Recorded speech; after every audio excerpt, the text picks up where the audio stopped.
Et bonjour à toutes et à tous et bienvenue dans ce 8e hors-série de la saison. L'heure est de faire le bilan, mon Yannou. Eh oui, enfin, on le fait un peu tard, mais il vaut mieux tard que jamais. On attendait d'avoir le coach ou le président, mais pour l'instant, on va le faire tous les deux. On va revenir un peu sur le bilan dans l'ensemble de la saison avec un peu les axes forts, les axes d'amélioration, ce qui nous a marqué aussi, les moments les plus beaux matchs, les matchs les plus décevants, les recrues phares, les recrues décevantes, quels joueurs nous ont marqué, faire un petit 15 types de la saison, un peu nos awards à nous. Puis ensuite, on terminera par un petit bilan de notre saison à nous des UBBistes. Très rapidement, l'idée, c'est juste de vous partager un peu avec vous notre ressenti et quelques chiffres. Et si vous avez des questions, n'hésitez pas ensuite à nous contacter. On se fera un plaisir d'y répondre. Bon, commençons par le bilan de l'équipe.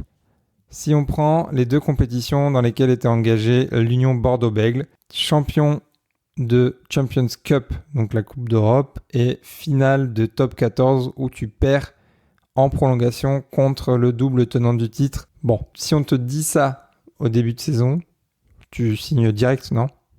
Ouais, c'est une saison historique incroyable, hein. Le doublé, il faut savoir qu'il y a deux équipes qui l'ont fait, hein, donc seulement deux équipes.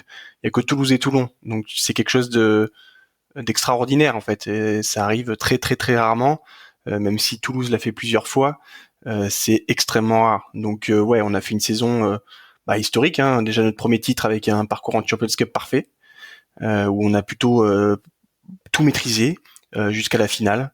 Et puis après, en finale, même si tu as été en difficulté, notamment devant sur cette finale, tu meurs à 6 points et tu vas en prolongation et de top 14 et du coup, tu pousses le Stade Toulousain un peu dans ses retranchements pour tu meurs à 6 points. Donc, on était pas loin de faire quelque chose d'extraordinaire. On a fait quelque chose d'historique, mais ouais, c'est une super saison. D'ailleurs, alors, je veux pas anticiper sur la preview où on va faire sur la future saison, mais ce qu'on a fait, c'est extraordinaire. Voilà, le but, c'est quand même de maintenir ce niveau, mais ça va être très très compliqué, notamment de faire tout ce qu'on a fait. Voilà. C'est effectivement à la fois une saison historique qui a aussi peut-être la base de quelque chose d'un peu plus beau encore, c'est-à-dire réussir à faire durer ça sur la longueur. C'est-à-dire que là, on est sur deux saisons d'affilée en finale de top 14. L'an dernier, on échoue en quart de finale de Champions Cup. Cette année, on la gagne.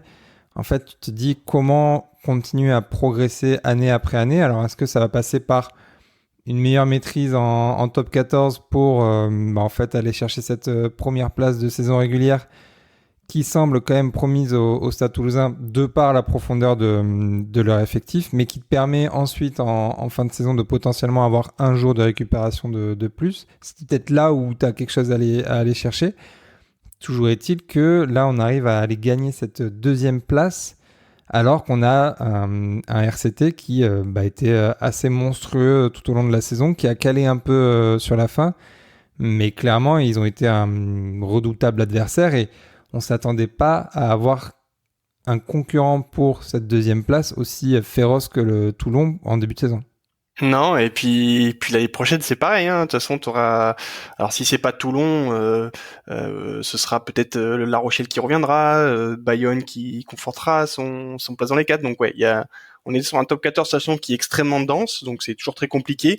Et là où bien sûr il faudra progresser, en fait c'est dans le maintien de la haute performance, forcément. Donc c'est à dire que c'est de faire au moins aussi bien.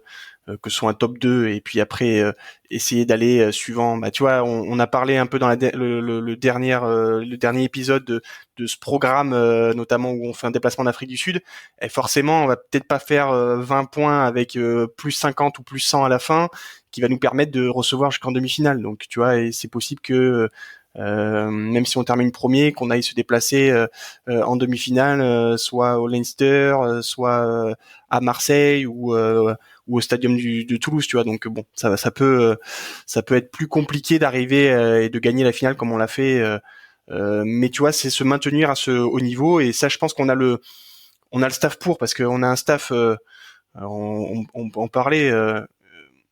En fait, Yannick Bru et son staff. Alors Yannick Bru, ça reste un jeune manager dans le haut niveau. C'est vrai que c'est le premier grand club qui joue les premiers rôles. Tu vois, avant c'était à Bayonne où il jouait plutôt le maintien en top 14 et la montée en Pro D2. Après, il est passé dans des staffs, donc dans les Sharks, il était juste au niveau de la zone des rucks. À Toulouse, il était adjoint. Je crois qu'il travaillait le paquet d'avant. Et puis pareil avec l'équipe de France. Donc il a côtoyé beaucoup de monde, mais c'est la première fois où c'est lui qui gère tout. Et tu vois, on savait que c'était un scientifique du rugby. Par contre, après, il faut pouvoir que ça matche et il faut pouvoir manager en fait tout un groupe et le faire évoluer. Donc pour ça, on sent que la deuxième année de Bru, en fait, il apprend comme tout le monde et surtout il se remet en question et il arrive à adapter. Tu vois, première année, on finit rincé, que ce soit le staff et les joueurs, tout le monde est mort. Et là, tu vois, on a quand même, physiquement, on est mieux. Donc ça, c'est aussi la partie Thibaut Giroud. Mais surtout, en fait, on a plus de rotation. Et donc du coup, on finit mieux. Alors et on arrive quasiment avec 0 blessé en finale, quoi.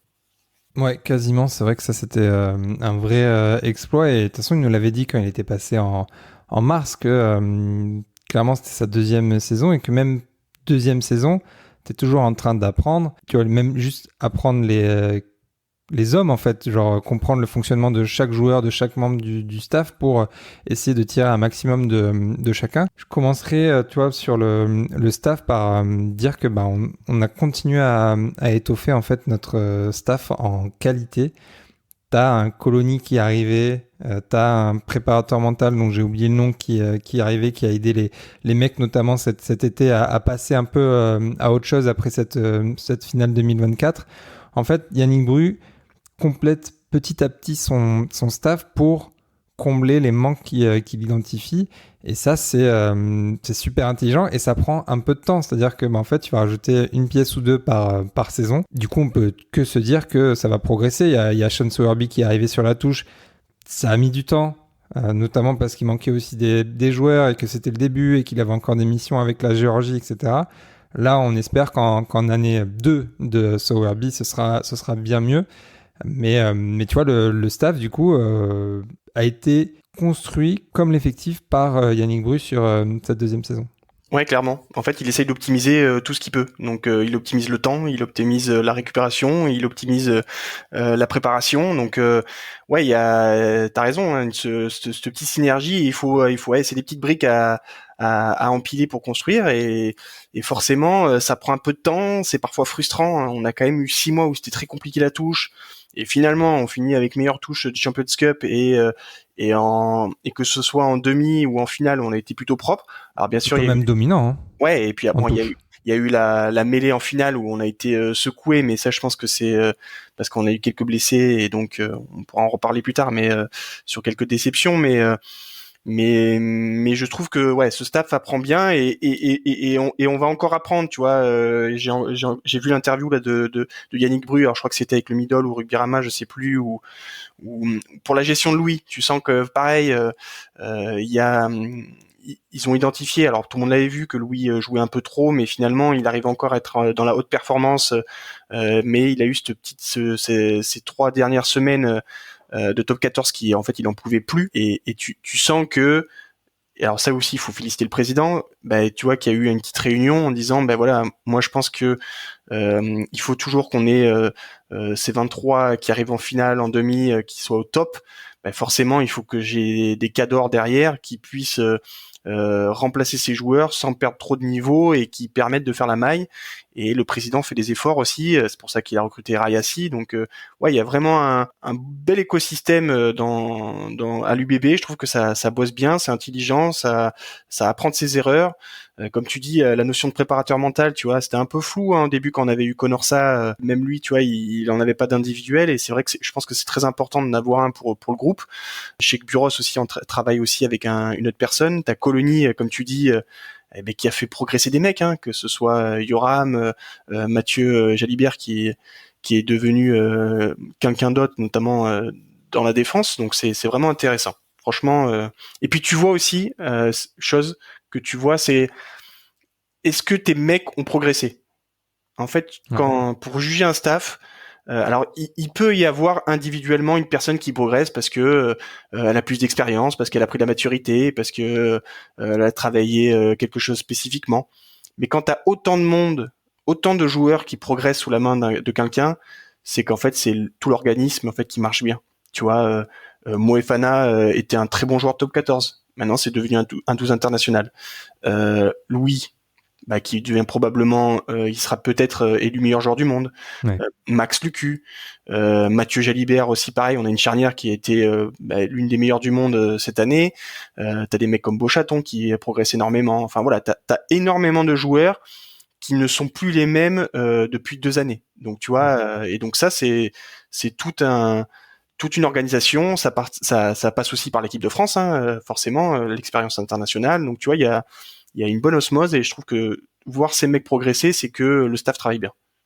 Ouais, pour compléter sur le staff, on peut aussi saluer le travail de McNamara, par exemple, qui fait un travail monstrueux sur l'attaque. C'est pas pour rien aussi que, certes, on a les joueurs, mais on a aussi le système de jeu qui fait qu'on on arrive à percer toutes les défenses. Ouais, là, on est devenu, tu vois, il y a sur des secteurs, on est devenu les meilleures équipes. Hein. Je trouve que même cette année, en contre-attaque, en utilisation de ballons derrière, on était je pense, les meilleurs en Europe.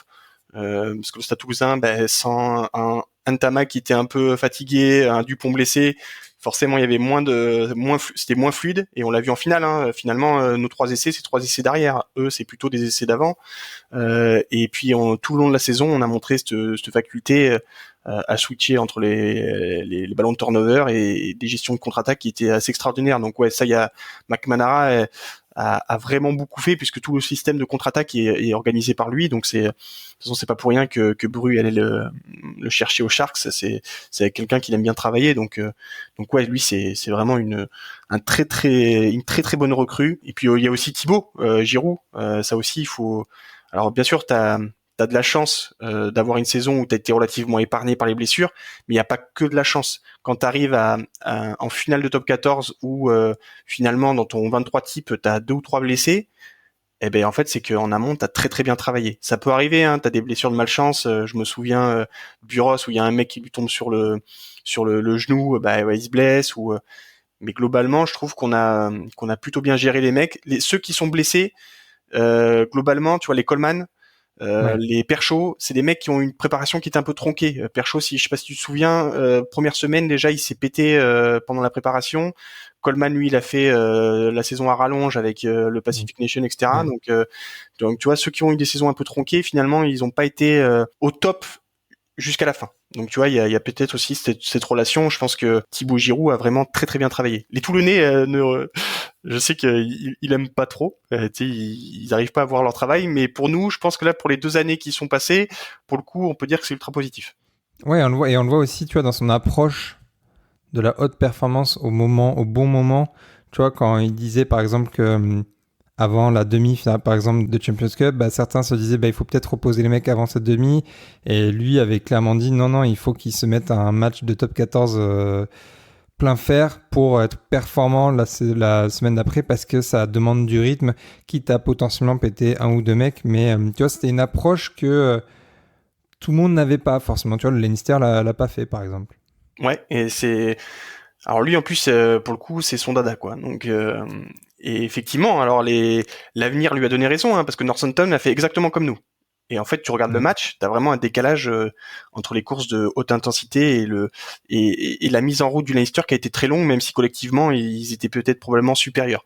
Mais en fait, Northampton, ils ont réussi à un peu les assommer sur des contre-attaques, sur de la vitesse. Et le Leinster était très lent. Bon, après ils ont pas une charnière qui les aide, notamment un disque Oui. qui les aide pas trop, mais bon. Mais effectivement, pour le coup, ça lui a vraiment donné raison. Et même le Stade Toulousain, je crois, avait mis aussi pas mal de mecs au repos avant de nous affronter. De mémoire, je suis pas sûr qu'il y avait tout le monde à Castres. Je sais plus. Je sais plus. Après, tu sais, des fois, en fonction des calendriers, tu ne peux pas non plus mettre tout le monde la semaine d'avant. Donc ça, c'est aussi un calcul, tu vois. Quand Bru disait qu'il était à moitié RH, c'est aussi que bah voilà, il faut qu'il calcule un peu les horaires de ses employés pour qu'ils puissent bosser le bon nombre de temps et le bon moment. Donc c'est assez compliqué. Et pour finir avec le staff, on peut aussi citer Jean-Baptiste Poux et Christophe Lossuc, donc Poux avec les avants et Lossuc sur la défense qui font un travail, je dirais, moins visible parce que effectivement, les avants, même si t'as toujours le travail dans les rucks, etc., mais t'as aussi la mêlée où on n'a pas été non plus forcément très dominant, et la défense pour Christophe Lossuc où c'est quand même compliqué de vraiment voir un peu le travail de l'ombre qui est effectué, même si on a eu une grosse défense tout au long de la saison, même si on a pris quand même pas mal de points à chaque match. Mais en tout cas, c'est des membres du staff qui, eux aussi, même s'ils sont un peu moins dans la lumière, font du gros boulot. Oui, et aussi il y a Djorkaeff aussi qui s'occupe aussi plus de l'organisation des avants, parce qu'il y avait Sowerby qui faisait la touche, Poux qui était mêlé, et t'as Djorkaeff qui fait un peu l'ensemble. Ouais, c'est des boulots qu'on voit pas trop. Mais en fait voilà, c'est une énorme équipe quoi. Et du coup il y a quand même des secteurs où pareil hein, tu vois quand même qu'on s'est beaucoup amélioré hein, quand tu vois quand on cite McManara les contre-attaques, quand on cite le jeu au sol, alors il y a Yannick Bru qui s'en sert, mais il y a aussi toute l'organisation des gros, donc Djorkaeff y participe, Poux aussi, il faut voir, il a pas forcément potentiellement les meilleurs piliers du monde, mais tu vois un mec comme Sadi, on peut dire que lui c'est pareil hein, il a progressé quand il y a 2 ans où il avait énormément de mal, il a eu du mal à s'intégrer, etc. Et puis après, il nous a quand même fait 2 mois où il nous a clairement sauvé la mise hein, entre novembre et décembre.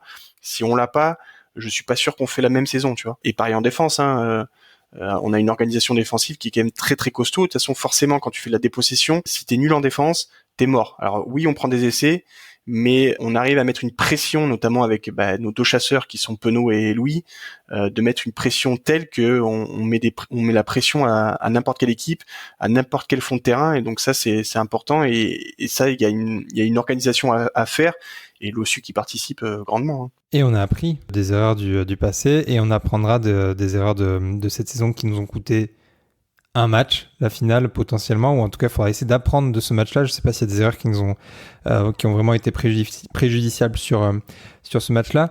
Autre aspect du club à mettre en avant après le staff, un peu plus haut dans la hiérarchie potentiellement, c'est le président, et en gros j'y associe toute la cellule de recrutement, c'est qu'il y a eu très peu d'erreurs sur ce recrutement. En tout cas, chaque recrutement était là pour combler un manquement de la saison passée, et quand tu regardes en fait les recrues, t'as très peu de manqués.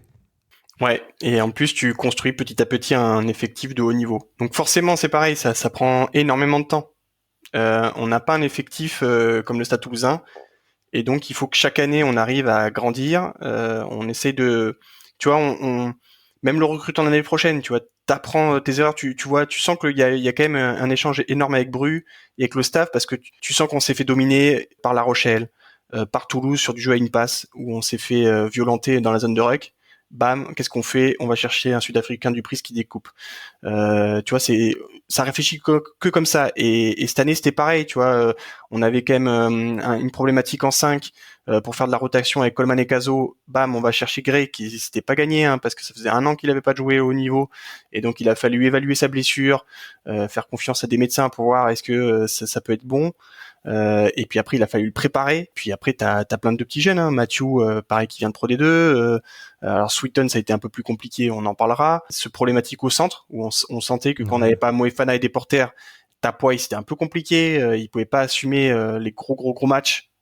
Et ben on a recruté une machine qui s'appelle Van Rensburg, donc tu vois, Retière qui est probablement une des meilleures recrues, où tu vois tu as ce mec polyvalent qui peut être à la fois sur le banc et en plus qui est un super mec, parce que parfois ça peut être frustrant, hein. Oui, t'es sur toutes les feuilles de match, mais la demi-finale c'est Pablo qui l'a joué, tu vois, c'est pas toi en tant que titulaire, tu vois, ça peut être assez frustrant, mais tu sens que c'est un mec qui est dans le groupe, qui est hyper installé, et il sait l'importance qu'il a d'être cet impact player et cet utility back, donc un mec qui peut jouer pas mal de postes derrière. Ouais, et si tu continues sur les recrues, t'as aussi un Joey Carberry, alors tu l'aimes pas, mais toujours est-il qu'il t'offre une deuxième option en 10 qui est mieux que la saison précédente. C'est mieux qu'un Garcia, c'est mieux qu'un Zach Holmes, quoi qu'on en dise ou qu'on en pense. Enzo Rebier, en fait, c'est peut-être un peu ça le manqué. Il a pas joué cette saison. Il a dû faire quelques feuilles de match, mais voilà, c'est clairement un manqué, je pense, parce que à la base, quand on le recrute, c'est pour jouer un peu plus que ça, j'imagine, surtout avec les départs de Madoche et de Moustin. Donc c'est peut-être ça le raté, mais globalement, dans tous les noms qu'on a cités, c'est vrai que à chaque fois, ça correspond vraiment à un besoin. Je sais pas si tu as cité Mathis Perchaud, Ouais, c'est ça. qui est tout jeune en plus, donc sur un poste où potentiellement dans les années futures, on va avoir des besoins avec le départ de Poirot qui n'est pas éternel. Donc on progresse, on incorpore des jeunes, et cette saison, c'est du jamais vu en termes d'incorporation de jeunes, c'est-à-dire qu'on a eu 7 ou 8 espoirs qui ont joué avec les grands et qui n'ont pas fait que un petit bout de match. Yann Echegaray, il était numéro 2 en 15, indiscutable à partir du mois de mars. Après, pour le reste, c'est peut-être un peu plus éparse. Jacobs, Ngembous ont eu un peu plus leur chance que Awad, mais Awad, il s'est blessé, Gardera aussi, il a quand même un peu joué avant de se blesser. Il y a Baquet, Afan, il y a quand même des espoirs qui ont pu jouer avec les grands. Ouais, et ça c'est, de toute façon c'est le point intéressant et c'est l'avenir du club, ça va passer par là. Les 2 tiers d'effectifs qui veulent être passés par le centre d'information, ça passe par là. Et en plus, ça permet d'avoir une réserve un peu infinie parce que forcément, quand t'as des contrats espoirs, c'est pas le même poids dans le salary cap. Voilà, c'est un peu différent. Donc forcément, c'est hyper intéressant et ça permet d'alimenter. C'est ce que fait très bien le Stade Toulousain et c'est vers ça qu'on tend. Et c'est pour ça qu'on a des recrutements de qualité très très jeunes.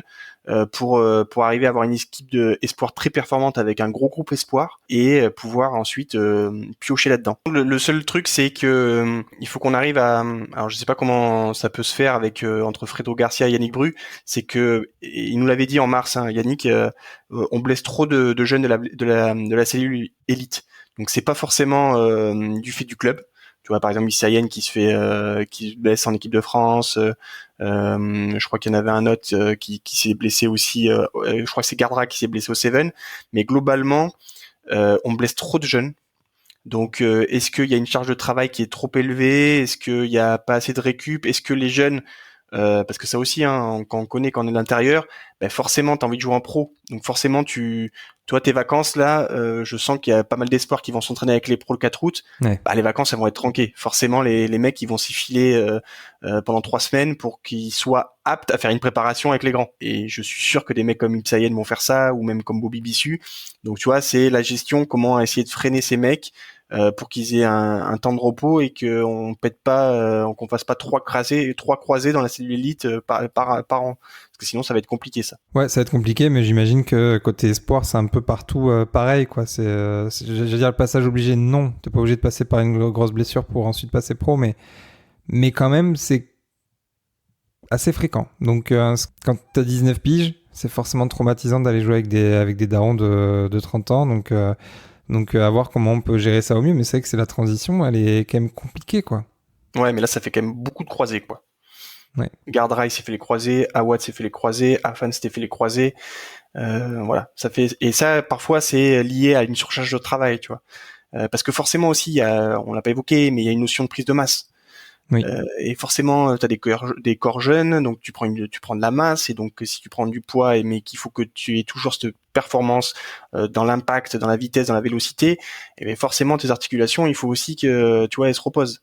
Ouais. Et voilà, et ça arrive souvent, de toute façon, après des grosses prépas, que les mecs se font des ruptures de ligaments croisés, ça arrive souvent. Mais voilà, il faut essayer de trouver le juste milieu. Et je pense que de toute façon, c'est des mecs hyper intelligents, donc ils vont trouver une solution pour éviter que on ait ce souci à l'avenir, parce que forcément, ça, quand tu pètes des mecs, les mecs perdent un an, quoi. Les mecs perdent un an et tu pénalises à la fois ton groupe pro et à la fois tes espoirs. Donc effectivement, c'est quelque chose qu'il faut éviter à tout prix. Si on regarde un peu le jeu en lui-même de l'UBB cette saison, si on commence par les forces de l'UBB, alors une force qu'on a mentionnée peut-être à chaque épisode, c'est les ballons de turnover, réussir à les exploiter, notamment quand on a les fusées qui sont alignées sur les côtés et derrière. Ce sera plus le cas d'ailleurs la saison prochaine. On aura des vraies options de fusée avec Rayassi, avec Mousquet, avec Echegaray. qu'est-ce que tu mettrais en force sur cette saison? Moi, j'ai en tête, par exemple, les rucks, où globalement, en fait, on a beaucoup entendu qu'on avait un pack de Pro D2, ou pas loin. Mais en fait, quand tu regardais la bataille au sol, on était très, très, très, très souvent très dominant. Ouais, c'est vrai qu'on a pas mal sous-estimé notre pack. Alors, je sais pas si on disait Pro D2 ou si c'était on n'est pas un pack du top 6. Fédéral, je crois. Ouais, non mais tu vois, déjà pas un pack du top 6, je pense que ça va faire mal aux mecs quand même, parce que bon, tu peux pas être en finale du top 14 et champion d'Europe si si t'as un pack qui est pas niveau top 6. Et tu j'irais plus loin, tu peux pas aller jusqu'en prolongation Non. face au Stade Toulousain si t'as pas un gros pack, parce que au lendemain de la finale, j'ai entendu que c'était la faute de nos piliers, que c'était la faute de notre pack, que c'était... Bah, ils ont quand même fait... ils ont Oui, certes voilà. dominé, mais bon, ils sont quand même à touche-touche avec un des meilleurs packs d'Europe et des joueurs qui sont ultra dominants. Et surtout, c'est ça, c'est que on a... alors, je pense qu'on a toujours un pack qui est inférieur au Leinster et au Stade Toulousain. Néanmoins, moi, on me l'a répété en me disant non, mais avec votre pack, jamais vous pourrez matcher, même si vous avez des excellents arrières. Et en fait, c'est faux. Notre pack est suffisamment costaud et il est suffisamment fort dans certains domaines pour que nos arrières, qui sont probablement une des meilleures lignes de trois quarts d'Europe, de compenser peut-être le fait que certaines équipes sont légèrement supérieures à nous ou supérieures à nous devant. Et ça, c'est extrêmement fort. Et effectivement, en finale, on s'est peut-être un peu plus raté que d'habitude, mais globalement, depuis 2 ans, notre performance dans ces zones de combat est assez énorme. Dans les rucks, la plupart du temps, on domine ce secteur, c'est-à-dire qu'on arrive à gratter énormément de ballons. De toute façon, c'est pas pour rien, on est une équipe de contre-attaque, donc forcément, il faut que tu arrives à faire des turnovers, et pour faire des turnovers, il faut que tu sois chiant dans les rucks, et pour ça, on est très fort, et on a maîtrisé pas mal d'équipes, même des packs qui étaient soi-disant plus forts, comme comme Toulon ou d'autres packs, donc ouais, ça c'est vraiment l'évolution devant, la force des rucks def et offensifs qui est vraiment le plus impressionnante, parce que maintenant, je pense qu'on est vraiment l'une des 2-3 équipes qui maîtrisent le plus ce secteur, quoi. Sans avoir de spécialistes. Et ça, c'est ça qui est encore plus fort. On n'a pas de Willis, on n'a pas de Marchand, on a plusieurs joueurs qui peuvent le faire. C'est un travail collectif, ouais. Et du coup, ça, si t'arrives à mettre s'il y a un joueur qui arrive à se développer comme peut faire Willis, dans ce secteur, on sera un choix. Oui, on sait très bien qui tu penses. En plus, qui peut porter le ballon. Dans un an ou deux. Un indice, ça commence par I et ça finit par Psayen. Mais oui, non, effectivement, les Rucks, ça a été une grosse réussite. Et combien de ballons on a récupéré tout au long de la saison là-dessus. T'aurais quoi d'autre comme force, toi, à mettre en avant? Et après, bah, tu l'as dit, hein, de toute façon, ce système... je trouve que la dépossession qu'a mis en place Bru est vraiment très forte, parce qu'en plus, on n'a pas l'impression qu'on fait de la dépossession. Bah, on en fait énormément. Le jeu d'occupation est vraiment très fort. Notre trio Max Lecu, Jalibert, Buros, c'est très compliqué en fait en face. C'est très compliqué, surtout quand t'as Damien Penaud et Louis qui chassent. Louis, on l'a pas eu en finale. Malheureusement, il était un peu en méforme, mais en plus, il prend ce pet à la Crétillac à la première minute. Mais en fait, c'est une pression de chaque instant. Donc, soit tu vas prendre un box kick de Max Lucu, donc le ballon il va rester 10 secondes en l'air, et donc en fait t'as le temps de te faire attraper au sol. Si tu fais un en avant, ça peut finir entre les poteaux. Et sinon après t'as Jalibert qui avec ses coups de pied tactiques, il porte le ballon au dernier moment, et donc après il peut le lâcher au pied, et donc après tu sais que t'as Penaud qui peut attraper le ballon et marquer. Ouais, on arrive à amener du danger parfois sur rien, et sur cette occupation qui ouais, ça je trouve on l'a encore mieux fait que l'année dernière. On devient vraiment très pénible, je pense, à jouer, notamment à contrer cette occupation. Je pense que voilà, il faut une organisation. T'as la charnière et t'as aussi nos 15. Hein. Que ce soit Ouais, Buros ou Etchegaray, c'est quand même deux très bons joueurs au pied. oui, c'est ça. Alors Etchegaray, il a un long jeu au pied, mais par contre, Dans il est deux styles peut-être... différents, ouais. Ouais, c'est ça. Il est peut-être qu'il maîtrise un peu moins encore, mais c'est normal. Hein, c'est pareil. Hein, il a 19 ans ou 20 ans. Donc, et le poste de 15, c'est un poste qui est très compliqué. Les placements sont compliqués. Buros, c'est un joueur qui aussi s'est beaucoup amélioré hein, sous l'ère Bru. il peut quasiment jouer 10, tu vois. Tu sens que il relaie énormément Mathieu Jalibert et c'est le premier attaquant donc dans les ballons de contre-attaque. Donc lui c'est pareil, il a vraiment bien évolué et au pied il s'est vachement amélioré. Chose qui n'était pas le cas avant. Autre point positif pour moi, c'est peut-être la gestion des points forts, des temps forts, temps faibles. C'est-à-dire qu'en fait, dans énormément de matchs cette année, on a été très dominant à des moments, mais pas forcément du coup sur tout le match, où il y a des matchs où on a pris la marée, mais on a été résilient, mais on a défendu, et finalement, en fait, il y a beaucoup de matchs où on se disait, on a gagné, mais pendant 20 minutes, ils nous ont mis 3 essais, et on a quand même de la chance de gagner.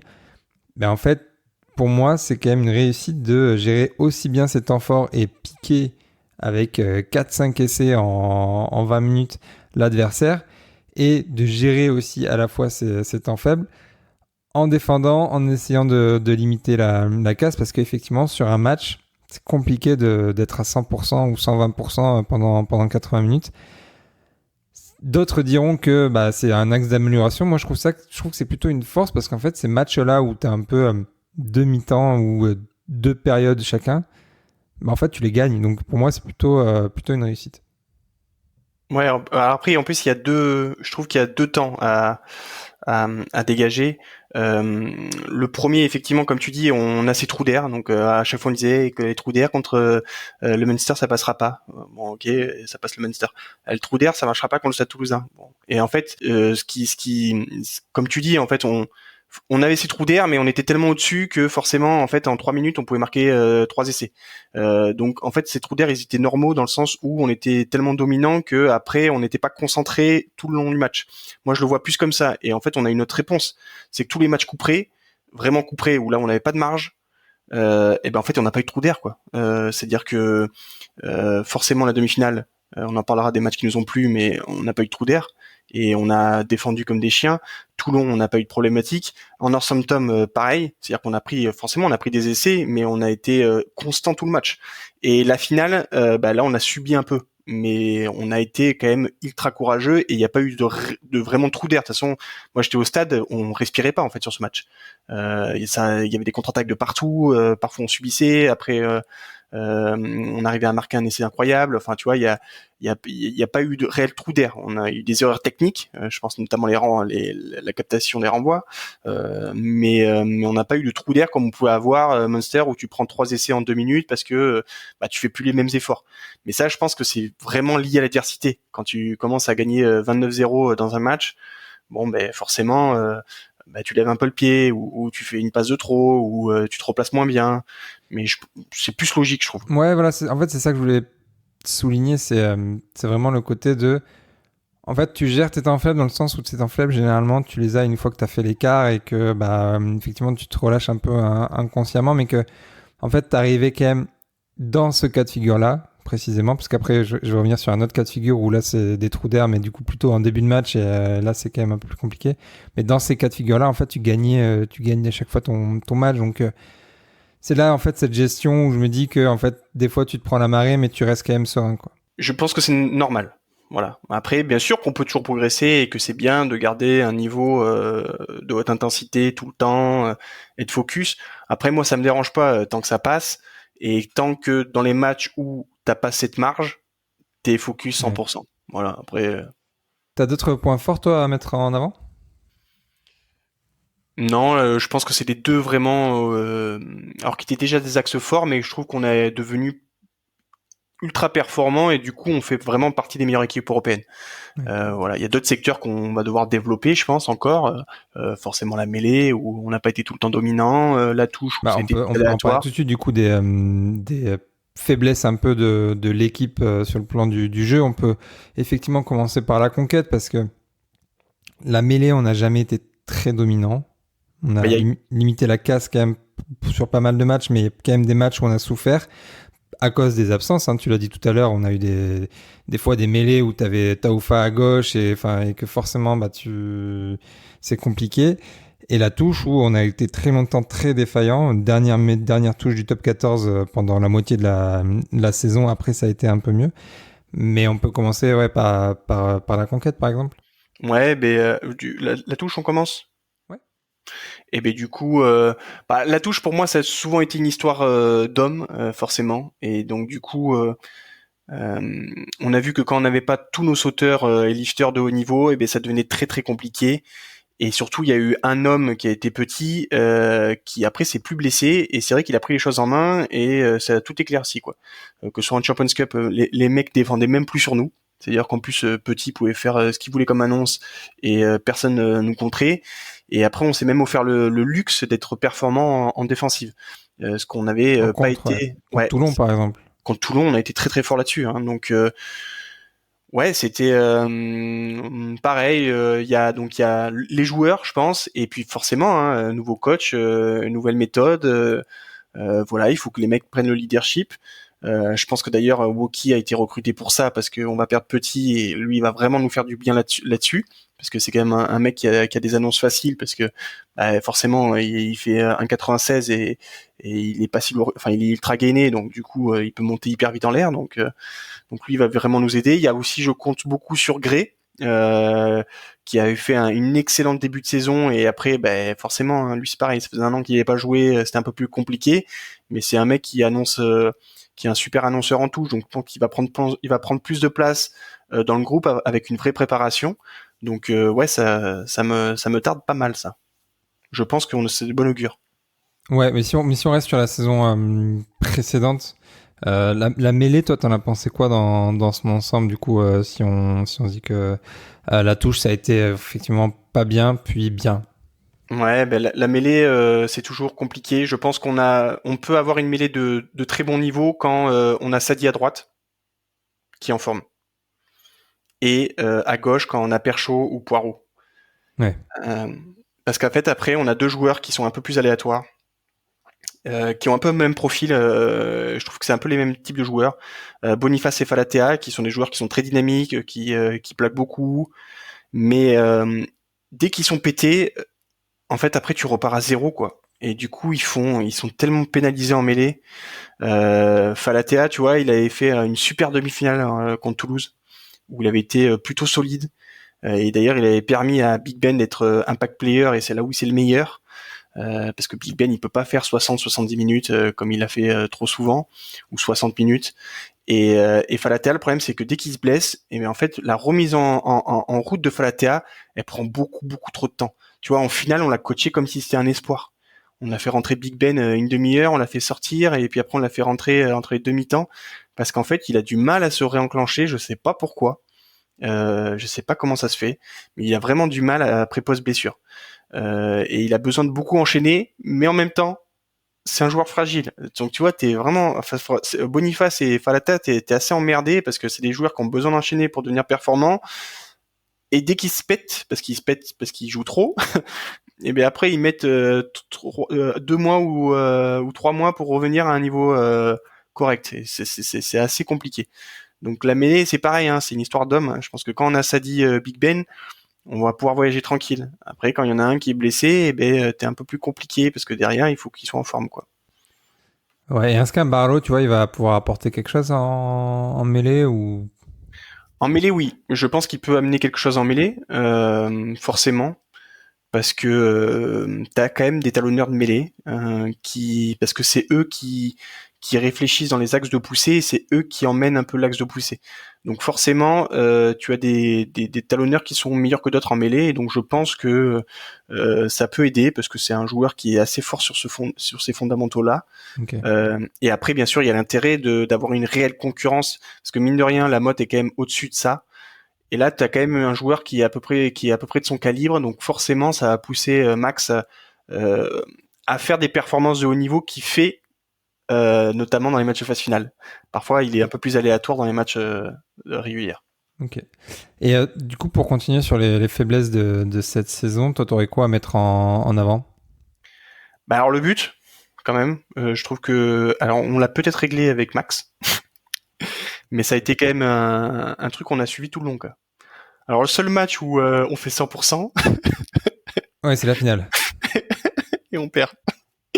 Mais tu vois, c'était un peu. Joey, ça allait pour le coup. Oui, c'est vrai. Mais tu vois, du coup, en saison régulière, quoi. Mais c'est vrai que dans les matchs couperés, on avait, parce que Mathieu n'a pas Et c'est retrouvé vrai sa que réussite. on s'est dit toute la saison, on est défaillant au pied, mais tant que ça nous coûte pas le match, ça va. Bah, au final, le seul match qu'on perd, enfin, pas le seul match qu'on perd, mais en tout cas, le match le plus important qu'on perd, bah, t'es parfait au pied. Ouais, c'est ça. Bon, mais comme ça, c'est l'histoire. Hein. C'est comme ça. Mais ouais, c'est peut-être ça, je pense. Après, globalement, on commence vraiment à avoir une équipe qui est assez complète. Hein, donc, Mais moi, tu vois, un peu dans le même registre, je mettrais la gestion des renvois. Je trouvais on a pu être défaillant, alors peut-être pas tout au long de la saison, même si j'ai trouvé que c'était quand même un mal qui était assez régulier, enfin récurrent. Mais j'ai trouvé que sur les renvois, on n'était pas nécessairement tout le temps très serein. Alors après, c'est aussi dû au fait qu'on a marqué énormément d'essais, on a marqué énormément de points et du coup, on a dû gérer beaucoup, beaucoup de renvois. Mais j'ai quand même l'impression que souvent, on était un peu en difficulté sur ce domaine-là. ouais, là c'est pareil. Je trouve que quand il nous manque, Petit n'a pas su compenser ça. Alors, en plus, il s'est pris un carton jaune très tôt, mais la finale c'était une catastrophe. Je sais pas si c'est déjà arrivé en phase finale comme ça chez nous, mais la finale c'était clairement une catastrophe et en plus on a eu le Petit qui est sorti sur carton jaune et alors là ça a été encore pire. Mais oui, effectivement. Pourtant, je trouvais qu'on s'était vachement amélioré dans ce secteur-là, notamment grâce à Max, puisque après nos sorties de camp étaient bonnes après réception, et donc du coup, on repartait chez eux et c'était Ouais. extrêmement propre. Mais c'est plus vraiment sur la réception, quoi. Mais c'est vrai que sur la réception, Combien parfois, de fois j'ai le souvenir d'un Tatafou qui se fait lober, même petit. Enfin, euh, des fois, t'avais l'impression qu'on n'était juste pas dans la bonne zone, ouais, qu'il y avait ouais, un problème de connexion entre le lifter et le sauteur. Enfin, et que on perdait beaucoup de ballons comme ça. je suis d'accord, et même contre Toulon, hein, c'est juste parce que Pablo a été extraordinaire et solide Ouais. à la récupération, hein, parce que plusieurs fois notre boxo a été lobé. Ils ont identifié une zone entre les 22 et les 15 là. Cette zone-là, on a du mal à gérer. Alors j'espère que soit Gray, soit Coleman, soit Cameron va nous apporter un peu de stabilité, parce qu'en plus il y a même d'autres zones où on a trouvé une certaine forme d'équilibre. Je sais qu'au milieu de terrain, à un moment, on nous touchait beaucoup là-dessus, mais maintenant qu'on arrive à faire un bloc saut individuel avec Buros, où on arrive à lever Buros et lui il attrape les ballons, on a réussi à stabiliser ça. Par contre, c'est vrai que dans cette zone-là, on est un peu faible. Et, ça, c'est vraiment un point important parce que outre la conquête où on a été dominé, je pense que c'est réellement là où on perd le match contre le Stade Toulousain. C'est vraiment la réception des coups d'envoi. Ouais, je suis assez d'accord. Dernière faiblesse, on pourrait mettre en avant, pourquoi pas. Moi, je mettrais un peu la gestion des doublons dans la même case que on n'arrive pas à se détacher du RCT. C'est-à-dire qu'on a eu des occasions, notamment en fin de saison, de faire le break sur le RCT. Je me rappelle un match où je crois que c'est contre La Rochelle qu'on joue ensuite, où ils perdent l'après-midi, on n'arrive pas à gagner le soir. Et en fait, je mets ça dans le même registre que les doublons parce que c'est un peu la période où le RCT est revenu sur nous. Alors, on n'a pas fait une période de doublons catastrophique, loin de là. Mais je trouve que c'est peut-être un cap encore à passer pour aller chercher soit le Stade Toulousain pour la première place, ou en tout cas s'assurer plus de marge sur la deuxième place pour ensuite, en fin de saison, avoir encore un peu plus de liberté pour gérer les temps de jeu de tes joueurs. Ouais, ça je suis d'accord, c'est pareil, ça fait partie de la construction d'un effectif qui prend un peu de temps. Bon, cette année, on s'est amélioré pendant la période des doublons. Néanmoins, on a eu cette chance que certains cadres de l'équipe de France sont revenus chez nous. Mais effectivement, c'est une vraie problématique, c'est que euh, on a 23 ou 25 joueurs de très très haut niveau, et forcément, il faut avoir 40 mecs et notamment le reste du groupe qui soit de bon niveau pour passer cette période qui est une période compliquée. Le Stade Toulousain le maîtrise parfaitement et nous effectivement il faut qu'on arrive à tendre vers cette performance et ça je pense que ça passe par l'identité de jeu et par le fait d'intégrer des jeunes qui maîtrisent parfaitement le système et qui peuvent performer en donnant leur vie sur un ou deux matchs comme peut faire certains espoirs comme on fait l'espoir du Stade Toulousain contre nous au Matmut où des mecs comme Lacombe ont été incroyables, Hawks, enfin voilà, arriver en fait à matcher avec ces jeunes qui donnent un peu leur vie sur ce genre de match. Mais tu as raison, hein, c'est encore une période où on n'est pas serein et on n'arrive pas. Alors que Toulon, alors Toulon, eux, ils sont revenus parce qu'ils avaient leur équipe type. Ouais. Et d'ailleurs, ils l'ont payé par la suite, physiquement. Donc tu vois, comme tu dis, hein, il faut gérer le physique des mecs, mais il faut quand même dans la performance pour apporter des points. Donc effectivement, ce pari nous a coûté cher. Et on en reviendra après sur les matchs de déception, mais je pense qu'il y en a un qui nous a coûté vraiment cher, qui nous coûte 4 points, c'est le Loup. Ouais, on y revient juste après. Mais juste avant, pour finir un peu ce bilan de la saison, peut-être un petit mot sur l'engouement autour du club à Bordeaux ou sur les réseaux sociaux. Vraiment, c'est impressionnant. Tu fais une saison complète à guichet fermé avec en plus des matchs au Matmut, que ce soit en demi-finale de Champions Cup ou contre le Stade Toulousain. Tu fais 33 000 de moyenne sur la saison. Potentiellement, la saison prochaine, tu feras encore plus. Le merch, t'en vois partout dans Bordeaux. Tu vois des drapeaux partout de l'UBB dans Bordeaux. C'est super impressionnant et c'est quelque chose que le club a réussi à créer par les résultats, certes, mais toujours est-il que le club n'avait encore rien gagné avant cette saison et cette saison, il y avait un engouement dingue.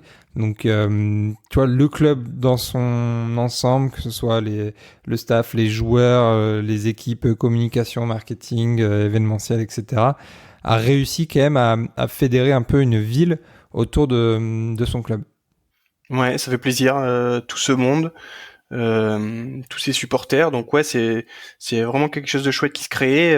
Voilà, il faut qu'on arrive à maintenir ces résultats et puis cet engouement et par le jeu pour faire encore venir plus de monde. Donc c'est de bon augure et puis c'est vrai que ça montre vraiment comment le club grandit quoi. De toute façon quand tu vois les mecs tous les gens qui râlent parce que on peut pas s'abonner, c'est très compliqué, ça prend du temps et tout, ça montre vraiment tout l'engouement qu'il y a autour de ce club. Donc c'est plutôt sympa ouais, franchement.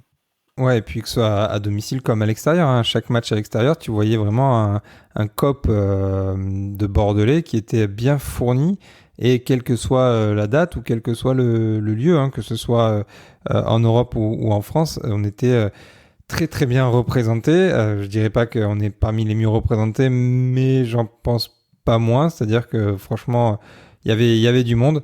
Donc à voir si la semaine prochaine à Pretoria on aura 1000 personnes. En tout cas, peut-être qu'à Bristol on sera nombreux. Ça c'est très possible. Mais ouais tout le boulot fait aussi. Tu vois, j'ai cité le club, mais t'as les associations de supporters, United BB, Burdigalet, UBB Fan, etc. qui font un travail monstrueux. Donc là-dessus, ça progresse aussi. C'est clairement un axe très positif du bilan de la saison. Voilà pour le bilan. Je te propose maintenant qu'on fasse un peu nos awards un peu rapidement. On a quelques rubriques et puis à chaque fois, on va donner chacun notre tour notre élection. Et puis après, on fera un peu nos mentions, un peu comme le petit bureau et son bus du top 14.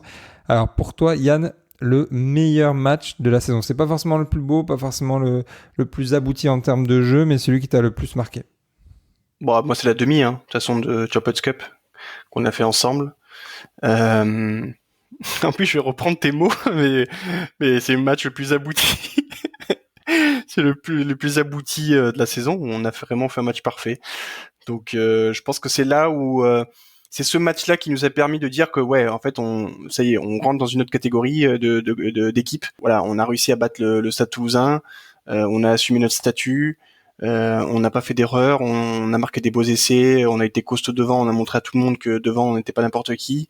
Donc ouais, ce match m'a beaucoup marqué, l'ambiance, le contexte, voilà tout, et je pense que c'est ce qui nous a permis après de gagner la finale. C'est vraiment même psychologiquement, je pense que ça a dû soulager tout le groupe parce que je pense que tu perds ce match, je sais pas si mentalement tu récupères les mecs, c'est toujours pareil quoi. Ouais. Bon, après tu me diras après la finale on a bien récupéré les mecs donc ce groupe peut tout faire, mais là je pense que c'est vraiment un vrai basculement dans cette notion de gagne quoi.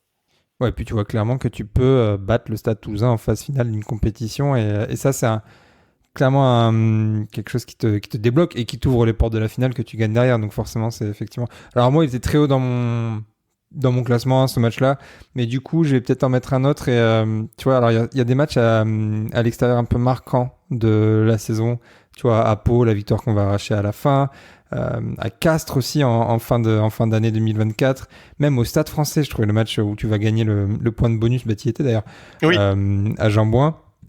Et pour moi, un peu le déclencheur de cette saison, c'est cette victoire avec une équipe quasi moins remanié en tout cas que ce que tu aurais pu penser, tu vois, avec tous les médias qui parlent est-ce que l'UBB respecte le top 14 ou tout le monde pensait qu'on allait mettre une équipe bis alors que finalement on va gagner à Toulouse. En plus, dans un début de saison où tout le monde parle de traumatisme de la finale 2024, que tu perds un point bêtement contre le Stade Français ou contre le Racing, tu perds de très peu contre le Loup. Donc tu es un peu dans un début de saison où tu te dis ça va être bien, mais il manque encore un peu quelque chose. Tu te dis bon, là on va aller à Toulouse, ça va être galère. Il faudrait pas qu'on prenne la marée parce que sinon on va encore nous rabâcher que y a le traumatisme et qu'on gagnera jamais contre Toulouse. Et puis au final, tu gagnes ce match. Et je trouve qu'en fait, ce match-là te met dans une dynamique qui est ultra positive pour la suite de la saison et qui, en fait, t'enlève tout de suite, dès le mois de septembre-octobre, ce fantôme de la finale et en fait, tu bats l'équipe qui t'a battu 4 mois avant et ça te met dans une dynamique ultra positive et ensuite t'enchaînes avec la Champions Cup, etc. Et je trouvais que ce match-là est un vrai déclencheur. Ouais, tu as raison parce que c'est ce qui lance notre saison finalement et ce qui enterre la saison d'avant. Donc c'est vraiment un match charnière, t'as raison. Voilà pour nos choix. Donc moi avec les mentions pour Castres, Stade Français, Pau. Je sais pas si t'as d'autres mentions toi. Non, comme ça j'en ai pas. Finale de Champions Cup peut-être ou la demi contre Toulon qui aboutit. Ouais, bah de toute façon les matchs de phase finale on a été plutôt costauds. Hein. Franchement, y a rien à dire. Après, même en Champions Cup, on a souvent assumé notre statut. Il fallait prendre 5 points, et marquer tant de points, et ben on l'a fait, tu vois. Donc, je trouve qu'on a fait une saison quand même qui était très très belle, quoi. Moi, j'ai un match aussi que j'ai pas mentionné encore, mais et pourtant c'est un match à l'extérieur. C'est le miracle de la Rabine. Ah ouais, c'est vrai. Quand J'ai tu pas vu perds moi. 29-0 à Vannes et que tu remontes et que tu gagnes ce match, c'est quand même. Ouais, effectivement, toi, t'étais parti Je l'ai pas avant vu, la ouais. mi-temps. Ouais, c'est ça. J'ai pas vu le match de la Rapine. J'ai pas vu le match de Pau en direct. C'est vrai. Clairement, t'as raté la fin du match. Oui, c'est pareil. Donc, ouais, gros porte-bonheur. Mais ça aussi, ça a été un match où tu penses que. Parce que du coup, on était aussi à La Rochelle où on avait pris un peu la marée.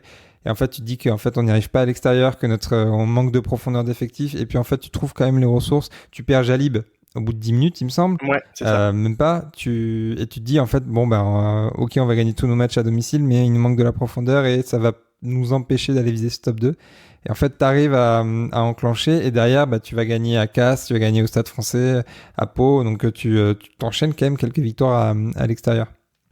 Non, mais c'est sûr, hein, on a ces matchs ils ont été très compliqués, mais comme tu l'avais évoqué, hein, ces demi-temps, là, ça a été clairement le cas sur pas mal de matchs.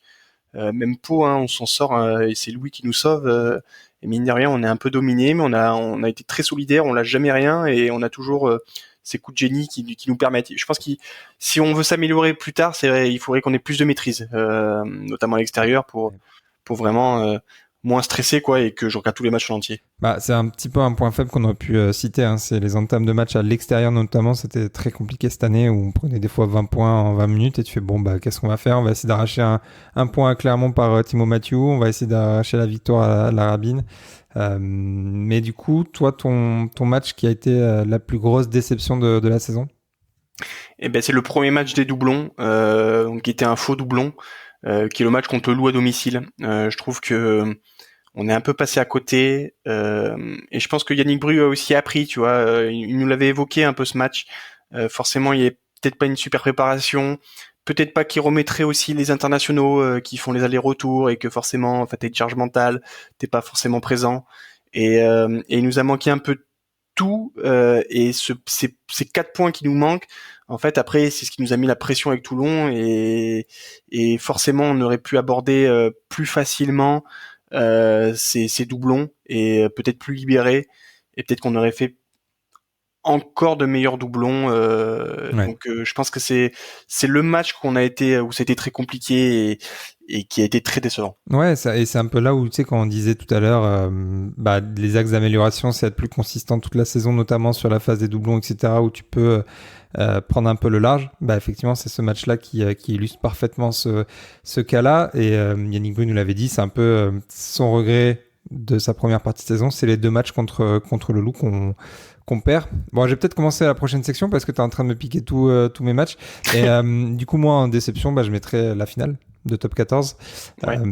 Parce que, en fait, j'ai l'impression qu'on est encore en train d'apprendre de nos erreurs, ou en tout cas, il y a des erreurs desquelles on peut apprendre, dans le sens où j'ai l'impression qu'on a fait des choix qui n'ont pas été payants, que ce soit sur la feuille de match, même si pour moi Louis il fallait le mettre et que c'est absolument pas une erreur, que c'est après un fait de match.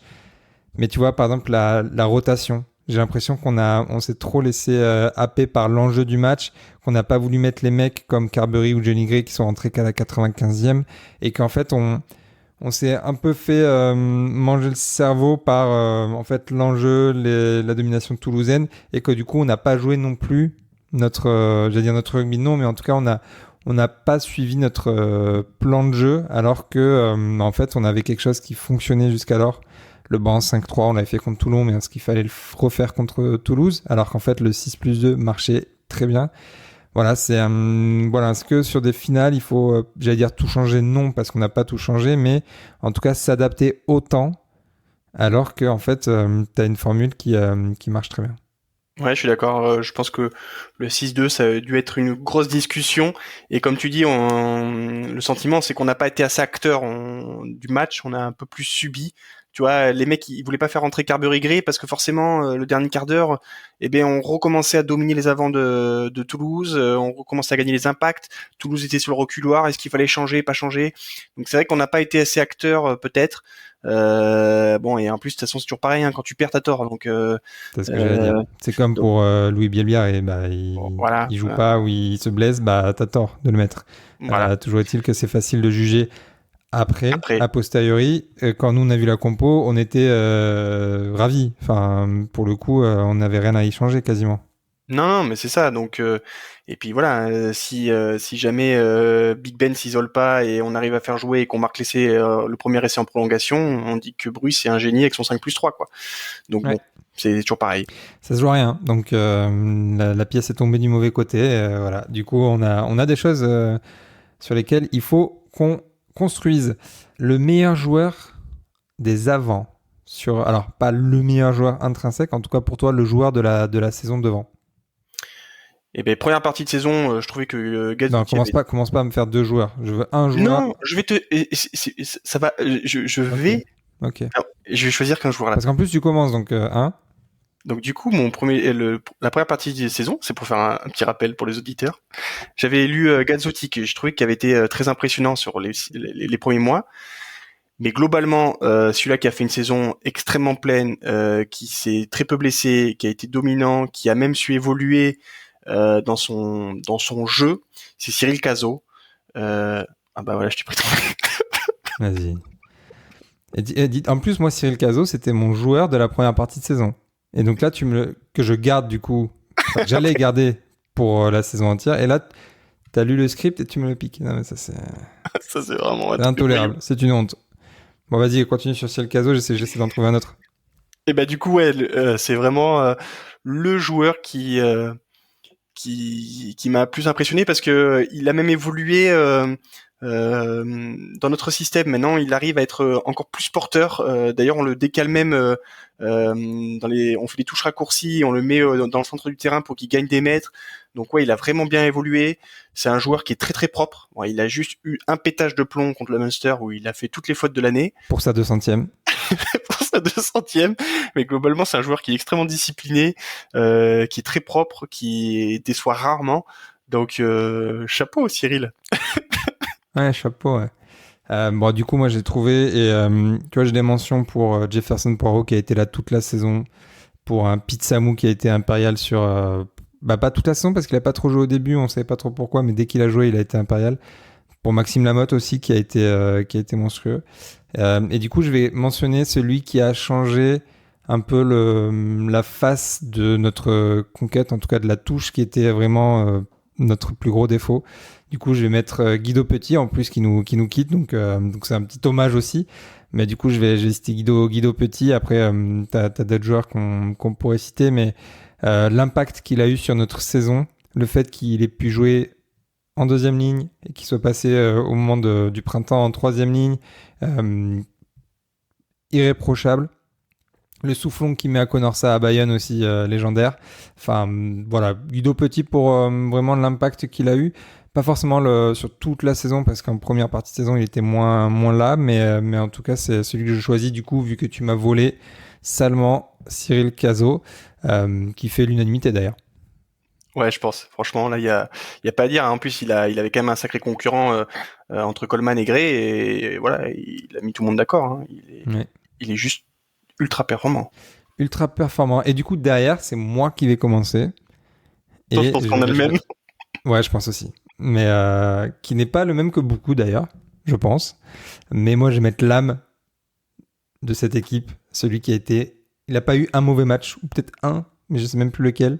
Bah, c'est contre le Loup, le match Ouais, voilà. d'exception. Voilà, où il fait ses petites erreurs, mais bon, c'est pas que de sa faute. Mais forcément, il fait la C'est passe à vrai, Ngambous, oui, c'est vrai. Oui, il fait la passe et du coup, qui s'isole. Mais qui s'isole, qui se fait coffrer et une pénalité transformée enfin, Berdo. passée par Berdeux. Du coup, Maxime Lucu, le général, le capitaine, l'emblème de cette équipe, ouais, je dis l'âme, mais pour moi, ça reflète bien le truc, quoi. C'est en fait, il reflète tout de cette équipe.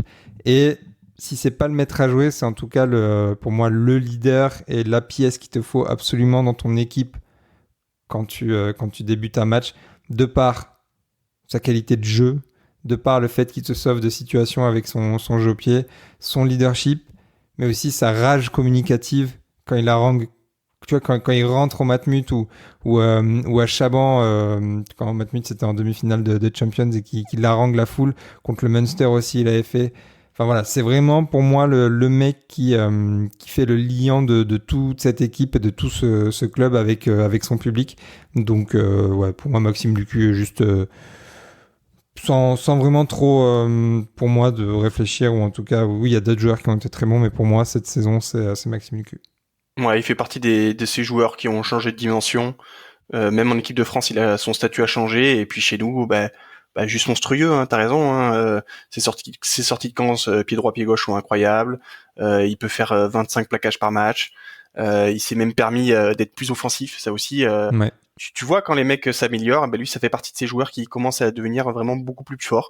Sa petite passe au pied pour Penaud, il a marqué 4 ou 5 essais, enfin je sais pas combien il a marqué d'essais, Ouais. mais au moins tu vois il porte Sachant qu'il plus le n'avait pas ballon. marqué beaucoup en deuxième partie de saison, mais en première Ouais. partie, il était déjà à 4 ou 5 essais à Noël, quoi. Donc tu vois il porte plus le ballon, il va plus chercher les intervalles et tout. Donc voilà c'est un joueur qui a extrêmement progressé. T'as raison, c'est l'âme de l'équipe, et en plus c'est un mec qui a un mental de fou parce qu'il a passé des années qui étaient très compliquées à l'UBB. L'année dernière c'était très difficile. Là, il se récompense parce qu'il est monstrueux. Mentalement, c'est un super bon buteur. On l'a vu en finale dans un match je sais pas s'il y a pas plus de pression que cette dernière pénalité avant les prolongations. Ah ouais, Et ouais. Tu vois, j'ai même pas dit, je l'ai même pas cité, ça, mais cette pénalité qui passe avec c'est cette incroyable. pression, avec le passif qu'il a, hein, donc le quart contre les Queens, etc. Enfin, Ah, et dingue, c'est dingue. c'est monstrueux. Donc ouais, je te suis. Bon après moi je vais. Oui, bah toi, il faut que t'en choisisses un autre, t'as pas le droit de me Ah suivre, oui, hein, pour le coup. oui. Non mais c'est pour ça. Donc je vais. On peut pas les séparer de toute façon. Donc du coup, ça a été la charnière, probablement la meilleure charnière du monde cette année. Donc je vais mettre Mathieu avec lui parce que cette charnière elle marche tellement bien, et je trouve que Mathieu, alors son jeu est devenu encore plus complet. C'est-à-dire que maintenant il arrive à choisir ses moments où il attaque la ligne, où il fait mais c'est aussi un super gestionnaire. Le nombre de coups de pied tactiques qu'il a balancé cette année pour Penaud, c'est incroyable. Et c'est un joueur qui se remet en question. C'est un joueur qui a dû mieux travailler cette année parce qu'il s'est quand même beaucoup moins blessé. Donc je pense qu'il a dû faire un travail spécifique physique. Il a dû peut-être mieux s'écouter aussi. Et je trouve qu'il a été très bien parce que lui c'est pareil. Hein, il a eu un début de saison qui a été un peu compliqué, notamment en novembre, où ça a été quand même une forme un peu d'humiliation. Ses sélections, etc. Parce qu'on disait que c'était un mec qui défendait pas, et c'est un mec, tu vois, qui s'est mis à travailler, qui a travaillé spécifiquement, je pense comme un malade, pour arriver en fait à des pourcentages de plaquage qui sont plus que corrects. C'est un mec qui passait, je crois, il était à même pas 50%, il est à plus de 60%. Donc du coup, Donc voilà, on sent qu'il s'améliore, on sent qu'il travaille, il est de plus en plus complet et il maîtrise parfaitement le système de l'UBB. Il fait jouer parfaitement ses lignes de trois quarts. Et puis après, il a fait des matchs XXL dans des matchs clés, n'en déplaise à Adrien Aigouin. Notamment cette finale contre Northampton. Enfin, déjà la demi-finale contre Toulouse était incroyable. Et cette finale contre Northampton, la première mi-temps, il fait tout à la défense anglaise. Donc juste monstrueux, une saison monstrueuse. Donc voilà, on se complète bien avec cette charnière. Ouais, bah oui, c'est assez logique. Après, bah, on peut citer derrière des LBB, Ouais, des Moefana, des c'est Penaud, ça. enfin des Buros, tout, enfin quasiment tout le monde en fait. Hein, donc, C'est vrai qu'il y avait Petit Louis aussi, où bah, forcément, en plus il va être, ça t'imagines, les mecs, on le cite même pas meilleur joueur de l'UBB, il va peut-être être meilleur joueur du monde. c'est notre côté aussi subjectif des supporters. Hein. Et puis on juge pas nous l'équipe de France. Il y a Ouais, ça aussi. C'est que ouais là c'est son record en équipe de France ne rentre pas en compte dans la saison de l'UBB. Et que pas faux. du coup, il joue aussi un peu moins de matchs vu qu'il a joué tous les matchs, 80 minutes, donc les 8 matchs de l'équipe de France cette saison. Forcément, il a un peu moins joué aussi avec nous du coup. Mais Mais bon, oui, il pareil, était monstrueux. Qu'est-ce que je saison veux dire? exceptionnelle, donc ouais, on a vraiment du grand talent, et ça c'est ce qui montre aussi l'évolution de notre club. On commence à avoir à certains postes les meilleurs du monde. Ouais.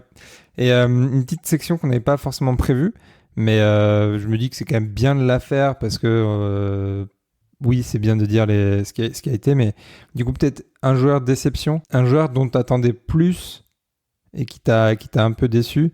Si t'as pas tout de suite, je peux commencer. J'en ai un par exemple. Devant, par exemple. Non, enfin peu importe, là on peut regrouper les deux. Bah devant, moi enfin en regroupant les deux du coup, je pense que le joueur où c'est le plus compliqué, je trouve que c'est Falatea. Voilà, il y a trop de hauts et de bas qui n'ont pas permis en fait de soulager Sadi et Big Ben. Donc on a trop tiré sur l'un et sur l'autre, on en a pété un, et Big Ben, je sais même pas comment il finit sa saison tellement il a donné.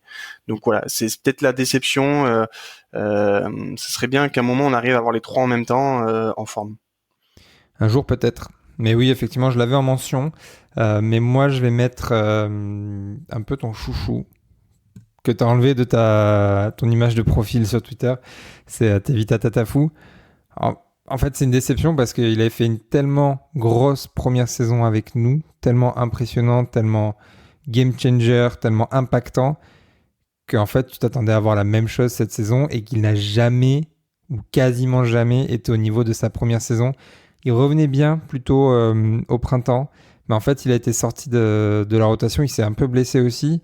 Il est sorti de la rotation, que ce soit en Champions Cup, il faisait pas les feuilles de match, et même en phase finale de top 14, il faisait pas les feuilles de match. Donc pour moi, c'est une déception dans le sens où s'il avait eu son niveau de première saison, il aurait pu être incroyablement utile et impactant pour nous. Il est bien revenu en deuxième partie de saison, mais toujours est-il qu'il a été benché. Même pas benché, il a été sorti de la feuille de match sur les matchs qui comptent. Donc pour moi, c'est vraiment une déception parce que je l'attendais beaucoup plus.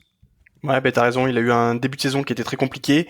Après décembre, on recommençait à retrouver le tête à fou, et bam, il se fait sa blessure qui le fait out 2 ou 3 mois, et après il revient pour les phases finales où visiblement il a pas eu assez de caisse.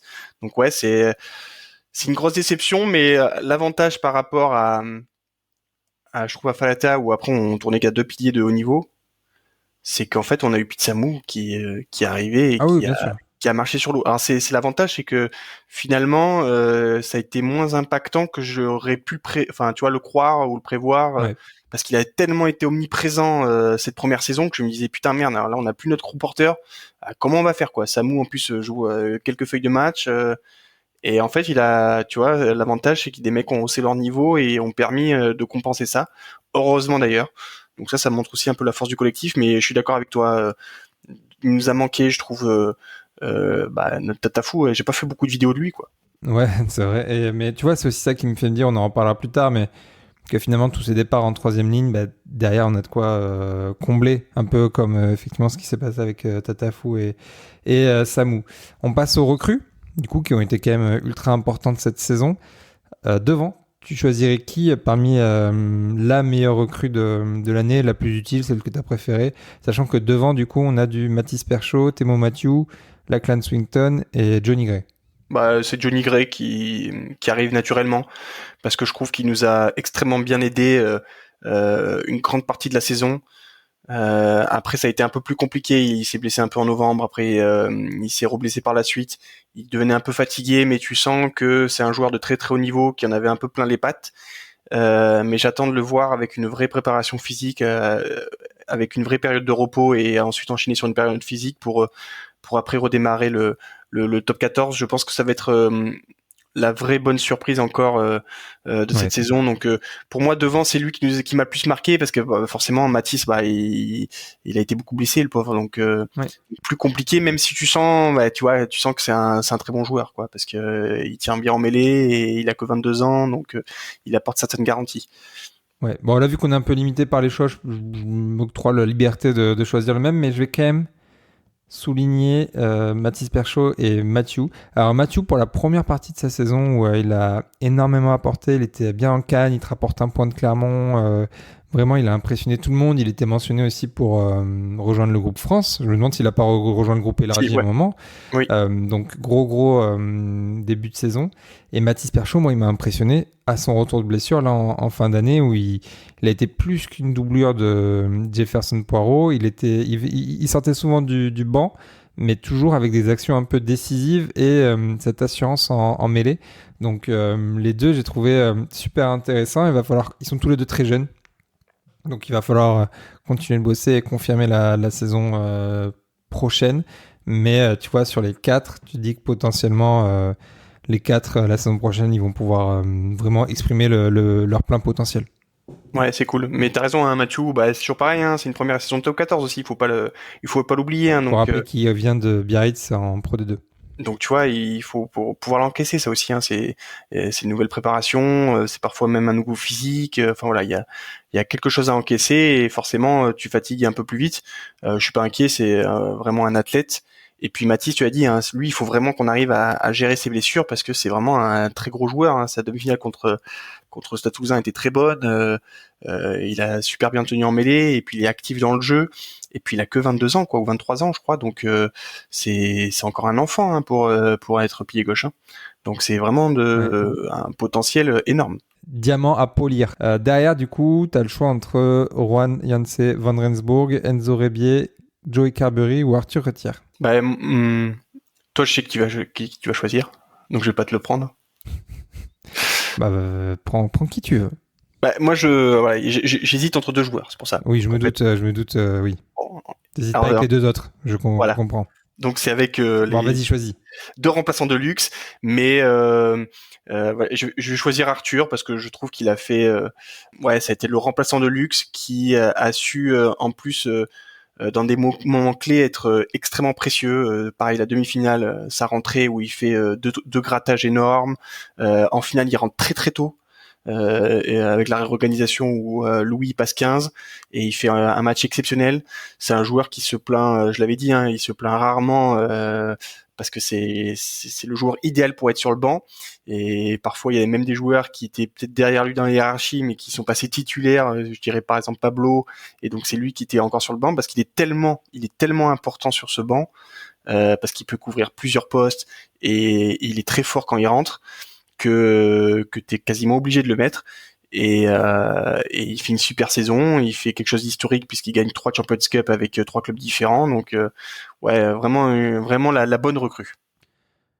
Oui, bah écoute, ça m'aurait pas dérangé que tu me le laisses, hein, si tu veux. Donc ça me va. Bah, du coup, je vais prendre le deuxième larron du banc en 6+2 classique. Rohan Janse Van Rensburg qui impressionne tout le monde au poste de 12, qui soit aligné avec deux porteurs ou Moefana. C'est la vraie plus-value sur en gros tes périodes où il te manque un des deux. En fait, il permet de garder un niveau au centre équivalent quel que soit le joueur qui manque.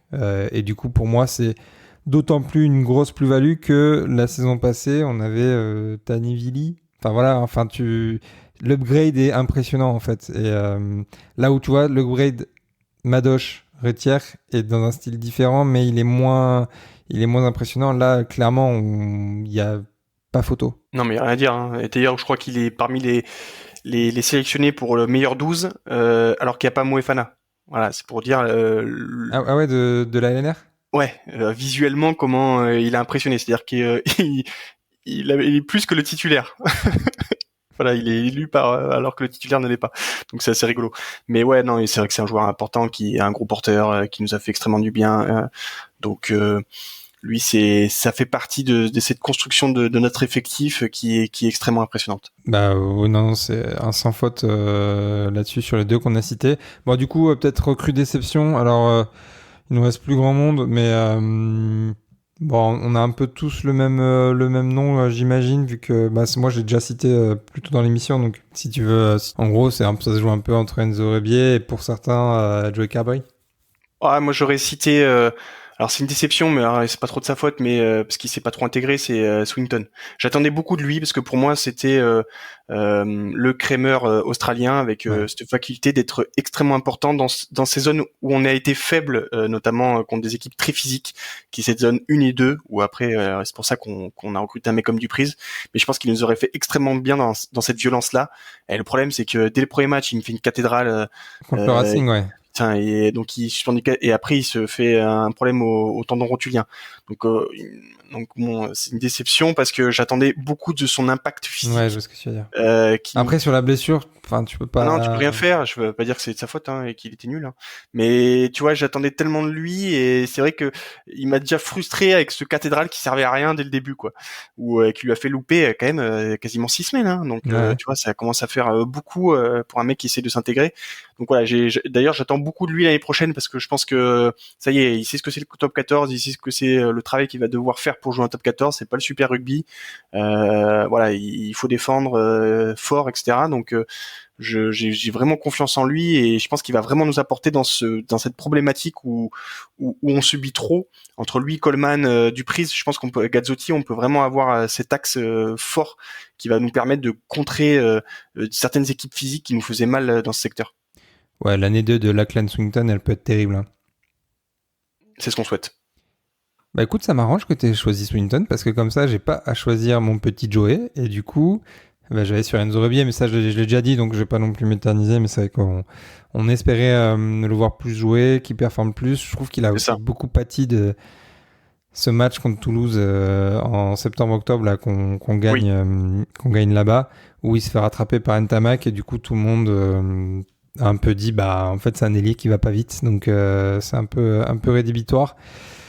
Voilà, il va aller à Iona faire une saison de Pro D2. On espère le revoir avec d'autres, je vais dire intentions, mais c'est plus, on espère le revoir avec des progrès, quoi. Ouais, c'est ça. Bon, oui, après, ça reste un jeune joueur, donc bon, c'est compliqué. C'est voilà, ça arrive un peu les mecs qui s'intègrent pas, surtout que c'est un joueur qui a connu une saison l'année dernière où il a été blessé quasiment 1 an, donc il a peut-être pas forcément retrouvé toutes ses facultés. Ça va lui faire du bien de se retrouver à UNAX. Après sur Joey, si je fais un petit mot, moi j'attends plus parce que je sais qu'il peut faire plus.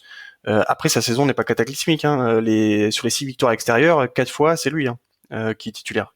Non mais enfin, moi j'ai un peu, ou alors il y avait des gens qui attendaient énormément de Joey Carberry. Mais en fait, il joue à chaque fois avec, souvent avec Yann Lesgourg, souvent avec un pack qui est un peu dominé, souvent avec sur les ailes, en fait, t'as du Thierry Huberty. Enfin, c'est pas la même chose que quand t'es dans les petits souliers de Mathieu Jalibert où tu joues avec le 15 type et je dis pas que c'est facile, mais je dis que quand même, tu vois, quand il est rentré contre Toulon, il a été très bon quand il était avec la patrouille de France. Effectivement, comme tu dis, on a quand même gagné pas mal de matchs avec lui en 10 titulaires. Et c'est pas du tout le même style que Mathieu Lébert. Il va moins faire de coups d'éclat. Mais pour moi, il est très propre. Et, en fait, moi, je trouve que c'est quand même une plus-value par rapport à la saison passée. Donc, à partir de là, je pense que c'est pas une déception. Il a fait le taf. Voilà. Après, moi, je sais qu'il peut faire plus. C'est tout. Ouais, mais, après, ça n'empêche qu'on peut attendre de lui de faire plus. Et je pense que d'ailleurs, on va vite le voir. Là, il va jouer avec l'équipe type parce que Mathieu va revenir en octobre. Donc, il aura le temps de bien s'exprimer. Ouais, tu vois, il a porté de la précision au pied. Bon, ça, Matteo Garcia pouvait le faire aussi, mais ouais, non, je trouve qu'en fait, on lui tombe beaucoup dessus. Je sais plus quelle page sur Instagram le citait parmi les plus grosses déceptions du top 14. Enfin, faut oser, quoi. Ouais, il faut forcer, ouais, c'est sûr. Non. Écoute, on va passer aux 15 types, parce qu'on va enchaîner, parce on est quand même sur un gros bilan. Un petit 15 types de l'UBB. Alors, il y a des critères qui nous sont très propres, mais du coup, moi, je te propose un 15 comme je le fais d'habitude, et puis tu me dis ce que t'en penses. Moi, pour moi, c'est un peu le 15 de la saison. Alors évidemment, il y a des postes où il y en a qui n'ont pas joué pendant un moment, d'autres qui ont été plus ou moins bons pendant certaines parties de la saison. En première ligne, je te propose Jefferson Poirot à gauche, Maxime Lamotte au talon, et alors là j'ai hésité, mais j'ai mis Ben Tamifuna pour sa deuxième partie de saison. Ouais, c'est logique parce qu'il est forcément Ben a été là dans les moments importants qui sont les phases finales. Même si je pense que ça dit sur une saison peut matcher dans ce 15 type, mais là pour le coup, je suis d'accord avec toi. C'est Big Ben qui a été le plus costaud. Donc et après Poirot et Lamotte, y a rien à dire. En deuxième ligne, Coleman Caso. Parfait. Il aurait pu y avoir débat, mais du coup, j'ai mis. Non. Non, mais en vrai, ouais. En fait, il y aurait pu y avoir débat, je pense, en 4 avec Guido Petit, mais moi, je l'ai mis en troisième ligne comme il a été pendant la majeure partie de la saison. Pizzamou, en 8. Et alors, pour le dernier, troisième ligne, là, j'ai galéré un petit peu. Je savais pas trop qui mettre. Parce que, en fait, quand tu regardes, t'as du Gazzotti, t'as du Beauchaton, t'as du... Même Diaby, tu vois, qui a été important. Mais j'ai choisi Bastien Ventayfer parce qu'il a été le capitaine de l'équipe un peu 2 à l'extérieur, parce qu'il a été là toute la saison. Même s'il n'a pas fait des grosses prestations marquantes, voilà, c'est plus pour la régularité et l'ensemble de son œuvre. Oui, ça se tient. Moi, j'aurais hésité plus entre Beauchaton et Gazzotti et j'aurais penché sur Gazzotti parce que Beauchaton a été un peu plus blessé. J'aurais mis Gazzotti, mais Bastien, ça me va aussi. C'est vrai que tu as raison, il a été capitaine pendant les doublons, mais il a pour moi pas été assez. Enfin, il a été remplaçant plutôt sur les phases finales, donc ouais, je le mettrais un peu plus derrière, mais pourquoi pas. Oui, enfin. En tout cas, il y a personne qui se détache. En fait, c'est ce qu'il faut se dire, c'est qu'en 6, on n'a pas vraiment de mec qui s'est détaché puisque ouais, tu vois, il y a eu Diaby qui a été beaucoup titulaire, Beauchaton qui a quand même fait quelques bonnes performances, Gazzotti qui a fait une première partie de saison très très forte, Bastien Ventayfer qui nous a aidé pendant les doublons, etc. Donc là, ce que tu vois, c'est qu'il y a pas autant le 7 petit, bon, t'as pas trop de doute, tu vois. Samou, ouais, de toute façon, tu réfléchis pas 36 000 ans, quoi. C'est vrai que ce poste de 6 a été c'est un peu plus éparse, quoi. Ouais, mais tu vois, personne cite Tatafou dans ses troisième lignes. C'est vrai qu'il aurait dû en fait être incontestable sur cette troisième ligne type, mais il est même pas cité. Bon, derrière, je pense que ça va aller très vite. Parce que c'est clairement... C'est facile. C'est facile. Lucu, Jalibert, Louis Bielbiarré, Yoram Moefana, Nicolas Deporter, Damien Penaud et Romain Buros. Voilà, de toute façon, je pense qu'il n'y a rien à dire. Hein. C'est une ligne de 3 quarts XXL, donc ouais, je pense que cette année, il n'y a pas meilleur. Hein. Non, et pas meilleur, t'as cité en Europe, mais bon, je pense qu'il faut voyager un peu avant de trouver meilleur que ces 3 quarts cette saison. On dit Europe pour pas dire monde, quoi. Mais bon, oui, je pense qu'on voit pas tous les matchs. Enfin, si, toi, tu les vois, mais ça te nous dire, du coup. Non, mais je pense que de toute façon Georgie Chitas, c'était mieux ou pas? Non, putain, c'est une horreur, ça. Voilà pour le 15 type. Petit bilan maintenant rapido de la saison des UBBs, parce que nous, c'était notre première saison, du coup, on n'est pas en année 2 comme Yannick Bru.